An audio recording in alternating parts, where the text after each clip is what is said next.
Hello. So we want to talk about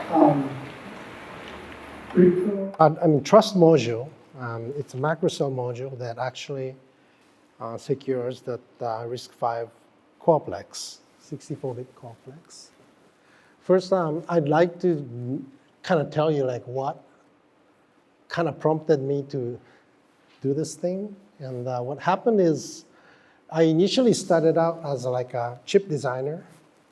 And around maybe 1998, there was this kind of chill period where I didn't even have work.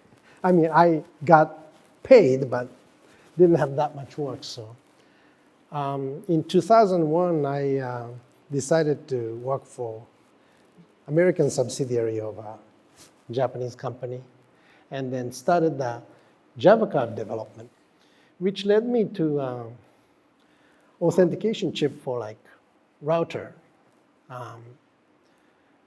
by just actually developing like a C-callable crypto library. And in 2007, I was working on that US smartphone company like that they were developing authentication chip.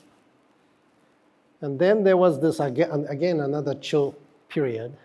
And then maybe in 2013, like we started this work. I'd like to talk about like the needs for like an open source security platform.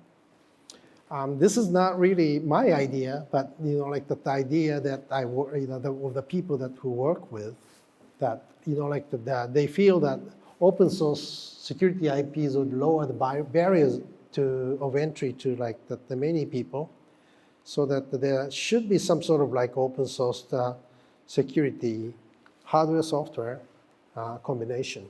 Essentially what happened is like proprietary designs, as we saw, tend to actually delay the response to the threats because there's no peer-to-peer, peer review of the code and then RTOs and things. And often third parties can actually speed up the process of like responding to threats. And so open source implementation will help transition from security based on obscurity to security based on let enemy know. So this is like essentially one of my people that I work with taught me this Kelsos principle. The system must not require secrecy and can be stolen by the enemy without causing trouble. This is like from 19th century. This is the principle of like the security of like the coded messages. And so that based upon that particular idea, like many of those, like one of the machine called the Enigma was designed, which you might have watched some movie about it, but at the same time, then like there's an even bigger mind that came in and then just actually broke the secret by coming up with a much bigger machine than the previous one. However, this is a very, very unusual event, and then primary like that cryptographic machines are still like based upon this notion that it is based upon known principle. And so essentially that the biggest secret is how to manage the key. So this is like that old German like Enigma Key Chart, which shows the day on the left and the key setting on the right. And then most of the mishap actually came out of like that not managing the keys right, or just actually a little bit of like the issues with like a cryptographic method which like the British cryptographer was able to find. What we are attempting to just actually like offer is like we would like to offer all sorts of good things about like the features of modern crypto technologies, like things like OTA update, remote attestation, payment support, multiple party apps in one platforms, and those kind of things. While like we kind of like deal with all those different attacks. Some based upon development kit, some based upon cyber attack, some based upon physical attack, and some based upon side channel attack. And essentially, this is the kind of trust module that we would like to just actually propose. You have this coreplex. This is like the ordinary like 64-bit RISC-V coreplex. And then there's this like a module that's separated from the coreplex, both in terms of memory and then like the IOs and then processing, and then which actually is connected through like a mailbox. And then on that module side, there's a secure MCU applet, secure operating system, and then secure MCU. By the way, this structure is like very much proven in like mobile phones. Mobile phone chip actually does have this structure, and then it's been proven to work for like maybe last 10 years, 20, and particularly with smartphone when that Rich OS actually came in and then just actually dev kits are open. So this consists of about 5 servers, like authentication server, which does that like a authenticate chip, the keys, and then the data server, that's like essentially that does the operation of that application, and then desktop development system, which does like that chip development, firmware development, and then there's this like hardware security module server that actually through service box, it does things like inject certs and then other things safely. What happens is like that the chip, when the IoT devices and then AI devices, AI edge device are manufactured, it goes through like the series of supply chain, starting from like the development, like that is connection to emulator, and then like that the chip, for chip the unique key is injected at the probe time, and then packaging and shipping, where that package and assembly happens, and then when that happens, often serial numbers are extracted and then associated with the package serial code. And then that chip goes to the board assembly site, and then board testing and personalization happens, and then it's going to be deployed. And then once it's deployed, when the breach is detected, we're going to have to retire them, that sort of stuff. We are, here's like some of the like early description of like how we're going to just achieve this, things like key provisioning. Actually, like that, as I said, that you need, typically like that the firmware injection happens at the safe house, safe assembly house. But it is very difficult to just actually manage the safety and security of that location. So what happened is we use like a technology called service box. That's like a tamper-proof box that actually goes into the production facility. And when there are like in the situation, associated cost of the box may be a concern for customers with very low volume. So there's probably like we might have to provide an alternative solution for user to generate his own keys using the random number generator. Essentially, we are right now in the process of like drafting a key provisioning protocol. And we might use that existing protocol for this purpose, like TLS 1.3 or NIST-SPEC. But once key is injected, even that the developer needs to be able to, the developer should not be able to just actually tamper that key.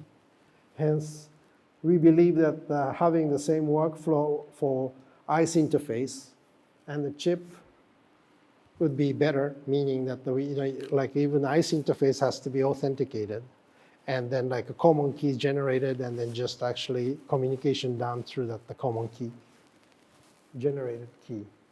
here's the generic chip diagram that I'm showing. So essentially, what it does is like, anyway, so what happens is we have, down at the bottom is like the RISC-V complex, and then you have like various connections, and the top are the, like the interfaces. So like this whole 64-bit complex actually communicates with DRAM, NOR flash, network interface controller, and then NAND flash through right side. And then whereas things like the key injection point, clock, reset, mode, debug, and real-time I/O, those things actually kind of goes directly into this like a module. And then the module actually connect, like that manages like reset, clock, and debug for that the whole larger system. This is the type of system that we are thinking about. Then finally, within this, this CryptospeC actually does have the NVRAM and non-volatile memory and RAM, and then where like Secure OS manages all those like that crypto transactions. So we have been actually attempting to, like make portions of this system, and then this is like one of the things that we worked with at the University of Electrocommunications, and this is like 64-bit RISC-V RV64GC experimental chip, and we're going to show that the experimental chip in that poster session.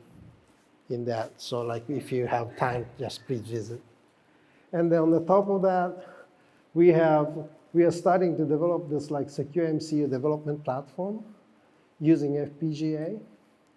And then right now, I think we are using like the Igloo 2 FPGA and developing that modules like equivalent in this system. And then this actually can be hooked directly to like the applications such as robotics and so forth. So right now we are developing an open RISC-V security system platform. Ongoing like a T development is going on with the RISC like a T working group.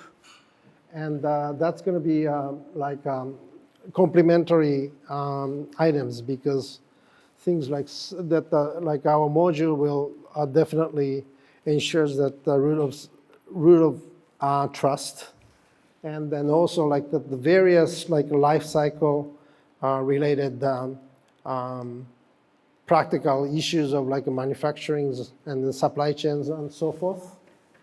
And we would like to address all supply chains life cycle issue of like IoT AI edge device. We make disclosures from time to time as the development, so that we can be reviewed and peer reviewed. And we will welcome collaboration and peer reviews. And finally, this work was in part supported by New Energy and Industry Technology Development Organization under grant P16007. And this pretty much concludes my presentation.